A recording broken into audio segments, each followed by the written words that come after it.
പെരുമ്പാവൂർ ഇരിങ്ങോളിൽ വൃദ്ധയുടെ കഴുത്തിൽ നിന്ന് സ്വർണ്ണമാല പൊട്ടിച്ച് കടന്ന പ്രതി പിടിയിൽ. അസം സ്വദേശി സരിഫുദ്ദീനാണ് കുറുപ്പുംപടി പോലീസിന്റെ പിടിയിലായത്. ഇക്കഴിഞ്ഞ തിങ്കളാഴ്ചയായിരുന്നു കേസിനാസ്പദമായ സംഭവം.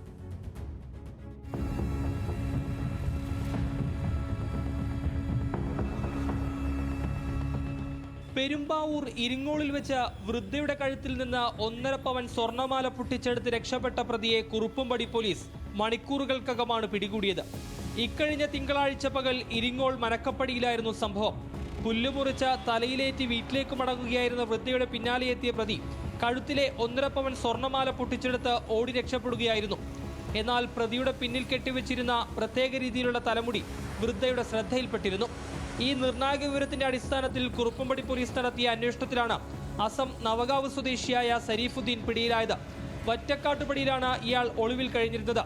ഇരിങ്ങോൾ മേഖലയിലെ ഒരു പ്ലൈവുഡ് കമ്പനിയിൽ തൊഴിലാളിയാണ് പ്രതി. അറസ്റ്റിലായ സരീഫുദ്ദീനെ കോടതിയിൽ ഹാജരാക്കിയ ശേഷം റിമാൻഡ് ചെയ്തു. ന്യൂസ് മലയാളം, കൊച്ചി.